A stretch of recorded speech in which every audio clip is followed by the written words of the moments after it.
You're ready to go. Good morning. I'm Bernard Green, Chair of the Brookline Select Board, and this is a special meeting of the Select Board for March the 6th, 2026. Any comments from the Select Board that you want to make before we start?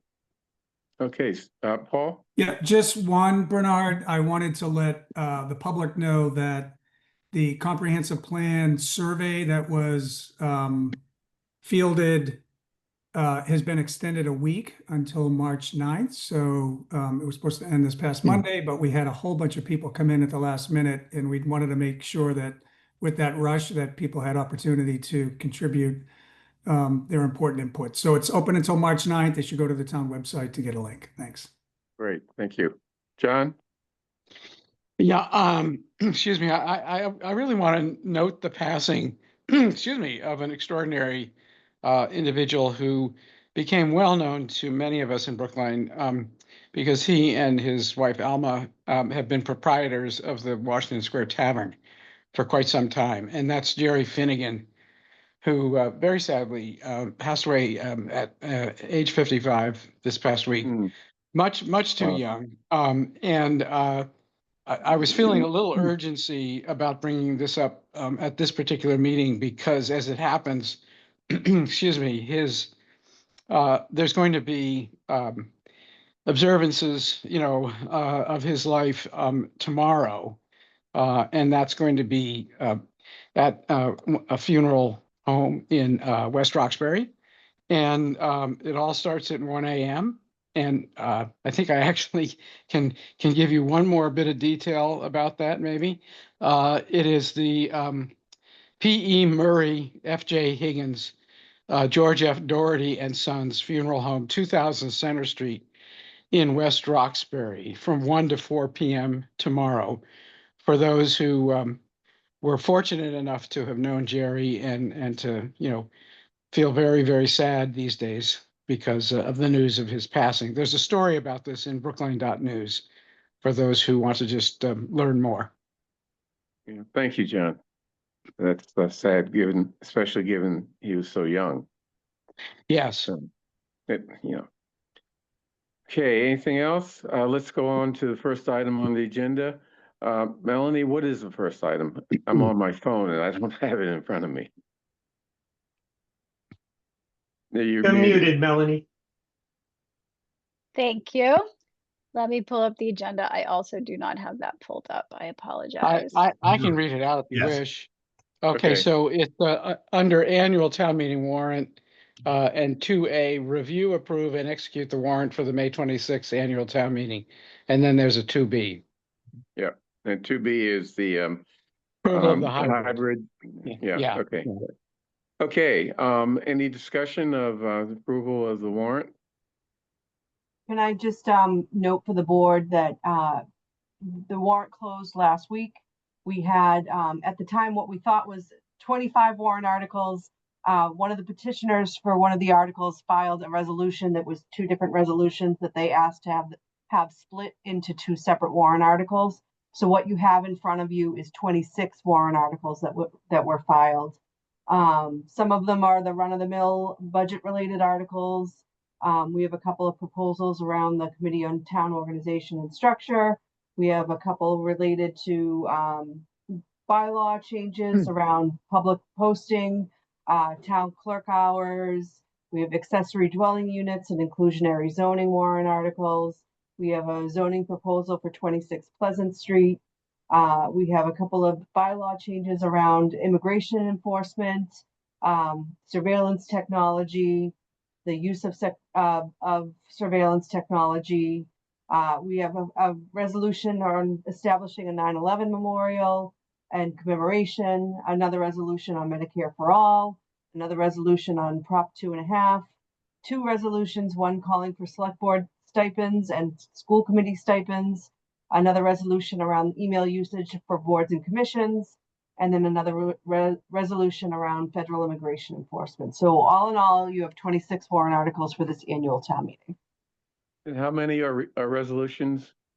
I think the last, let's see, 1, 2, 3, 4, 5, 6, 7, or 7 at the end are resolutions.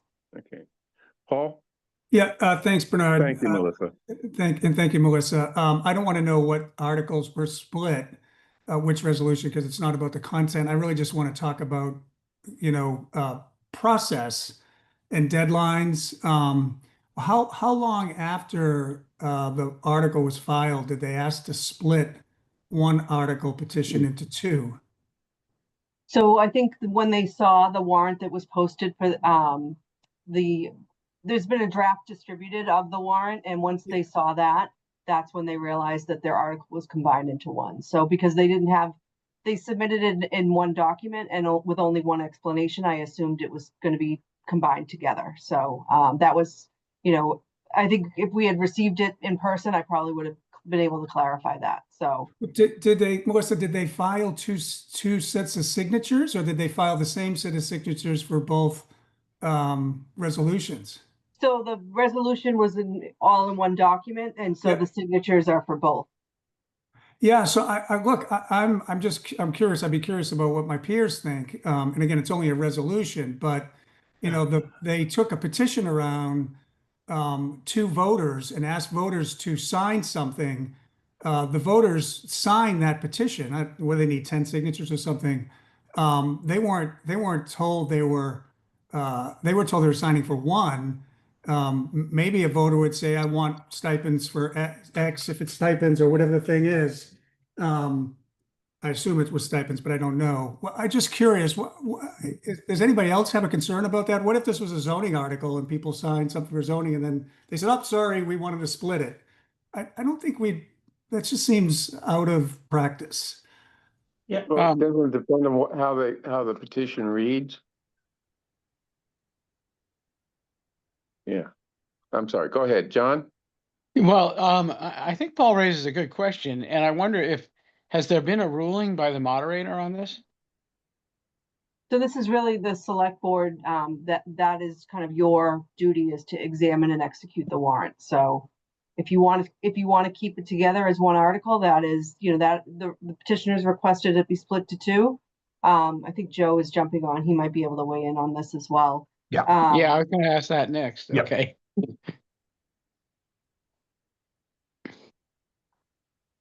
So Joe, I had called Joe about this earlier this week because I wasn't sure if I should keep it together or break it up. So Joe, the article calling for stipends for both the select board and the school committee, the article was submitted as one document, and so the board is questioning whether or not two sets of signatures would need to be submitted in order to split the article into two. Okay, sorry. You can hear me, but you can't see me. So I don't know what's up with that. So, We can hear you. Yes, I am here. Sorry. So that's a little different question than what you were asking me. Right. But if you want to split it, if it was given to you as one and you want to split it, is that the question? Yes. Then can you be the sponsors of it? We're not going to be the sponsors. I Oh, don't think yeah. that's the question. Yeah. Okay. Well, maybe that's the only way it can be split, though, Michael. Well, that may be true. I guess the question is, given that there was only one set of signatures for the petition, are we actually allowed to split it? So, all right, that question, if you're going to want to split it, I would suggest you split it at the time of debate, because there's a motion to kind of divide the question. That's the easier way to do it. That I'd feel more comfortable as a legal way of doing it. If you kind of back up again, kind of like that, it's two different issues, compensation for one board and a compensation for another. Really, the only legal principle that you're getting involved with is whether the subjects of a petition are germane to each other. And in kind of like legislative areas, this is a very broad area. You might have heard about it in initiative petitions that When people put forth an initiative petition that, that has to be one subject, and sometimes they try to jam into, multiple subjects and courts throw it out. That's unique to the initiative petition process, not just a general legislative process. So germaneness is pretty broad here. So you don't have to. If you want to, then I would suggest you do it at debate as opposed to a separate warrant article. I have one other question, and that is that in the language of the filing, there are sort of two different sections, both of which start with two. I forget the exact language, but it's something like to ask if town meeting will consider X, and then they go through the first one, and then they repeat that language, and then go through the second one. And I'm just wondering whether the presence of those two things causes any problems with either keeping it together or our ability to split it. Okay, so keeping it together, like I said, the only legal principle I'm familiar here with is germaneness. Is the topics germane to each other? Are you trying to, regulate, plastic bags and zoning at the same time? Then that's too far apart. Because a zoning article has to go through one process and a general bylaw process has to go through another. So that I would say like that's not something that's germane to each other. Here, it's dealing with compensation. So again, being a low bar, I think it's fine, as a legal matter to keep them together. If you'd want to split them apart, I do worry about the petitioners didn't do it that way. So now if you're going to make it that way, then the select board should take ownership of that. That it becomes then a select board warrant article A or select board warrant article B. But if you want it debated differently, there's a much easier process for that. And that's a motion to divide the question. So it goes through the process as one warrant article, but the night of town meeting, whatever night that is, there's a motion to divide the question and you debate them separately. But procedurally, to get to town meeting, they stay together. Okay, Joe, and because this affects us financially, or would affect us financially, we can't really be the petitioner. Right. Yes, you can, because as long as it is going to come into effect after your term. So, this is a typical issue, with legislators raising their pay. Mayor Sheets in Quincy is, trying to raise his pay. Who else is going to decide this but you? You're the leaders of the town. So it's not a conflict of interest to change your own rate of pay as long as it's not within your term. So, if this were to pass, what's that? What good is that? You have to separate your vote and the pay increase with an election. That's the idea that protects you from conflict of interest. So Okay, got it. John, I think was next. Yeah, thanks. So I'm really glad Paul brought this up because, and I'll tip my hand here. I definitely think we should reject the notion of splitting this article because we do have a stake in this in the sense, and I'm not disregarding at all what Joe just said, but the resolutions as proposed are very clear that there would be the compensation to any current select board members who then are subsequently reelected to the board. And we're saying exactly how much we should get in very specific terms. So I would not be comfortable even, offering an opinion on these articles. And I think as far as the original submission versus the split, I don't think the petitioner qualified to split it, and it's unfortunate, no disrespect, but if the petitioners missed the deadline, they missed the deadline. And we're the last people who should be deciding now that we're going to split an article that impacts the select board, because people will say, well, they were making a judgment call as to whether it was more likely that they would get the increase if they kept them together than if they let them be split. I mean, people are going to interpret this in all different kinds of ways. And the safest thing for the select board to do, since it wasn't our article in the first place, is to just follow correct procedure, which is the deadline was missed for splitting it. Hey, Paul? Yeah, Well, I'm sorry, Joe, do you have a response to that? I'm sorry, No? who? Okay, Paul? So Bernard, I agree with John, but really for different reasons. Although I agree both with Bernard, both you and John, and your concerns about the perception of the board sponsoring an article to raise their own pay, which of course would be a bad look. And Joe said we could do it if we want. I have a more fundamental issue with splitting it. When the petitioners gathered signatures, people signed the petitions because it was a stipend increase for both the select board and the school committee. And they tied those things together. It's possible that people wouldn't have signed the petition if it was only for one or the other. Or conversely, there may be people that didn't want the select board to get a stipend increase or the school committee, but they signed it because they wanted the other one.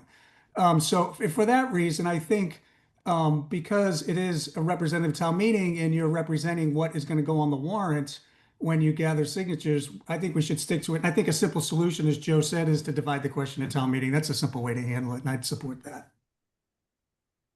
Okay, Michael? Yeah, I actually agree with Paul in terms of the signature gathering process. If there was only one set of signatures, that one set of signatures seems like it should be for only one warrant article. And if there were two, then the petitioner could have and should have gotten signatures on two separate warrant articles. So I think I'm in agreement there. I do want to check with Joe. Joe, does the petitioner themselves have the opportunity to split the question, or is that something reserved for the select board? It would be anybody at town meeting. It was a motion it could be a motion from the floor. Yeah. Okay. In that case, I think I'm just in agreement with Paul that we leave it as is with the one set of signatures and the combined warrant article, and then give the petitioner the option to split it. Okay, so it looks like we have consensus that we should leave it as it is.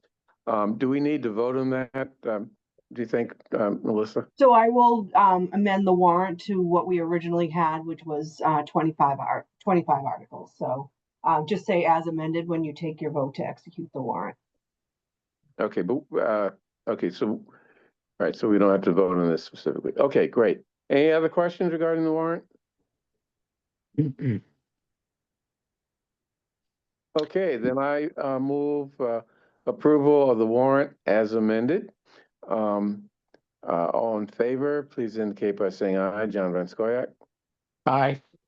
Paul Warren, Aye. David Perlman, Aye. Michael Rubenstein, Aye. and chair votes aye. Okay, next we have the hybrid meeting certification. Can someone read that for me? I am on my phone at the senior center, so. So I guess Paul, I could, but maybe Melanie can. I don't know. I think it's a large document, so you may just want to look at it online and reference the document that's being shared. Okay, but the vote is what I was asking to be read. Several paragraphs. I can read it if you'd like. Pursuant to Chapter 22 of the Acts of 2022, as amended by Chapter 2 of the Acts of 2023 and Chapter 2 of the Acts of 2025, I hereby request the Select Board call for the annual town meeting to be held beginning on May 26, 2026, as well as any concurrently held special town meeting, collectively spring 2026 town meetings, to be held through the hybrid mode of participation, wherein both in-person and remote participation are authorized. In connection with such request, I submit the following information. I have determined that it is in the best interest of the town meeting members, staff, and other participants be permitted to attend the spring 2026 town meetings in person or through remote participation. I have determined that the optimum remote participation platform is a combination of the Zoom video system and telephone conference call. In addition, members of the public who wish to view the proceedings may do so via the video streaming service provided by Brookline Interactive Group in real time at brooklineinteractive.org/live or on RCN channel 15 or Comcast channel 23. I have consulted with Sarah Kaplan, the ADA coordinator for the town, to confirm that the platform complies with relevant federal statutes.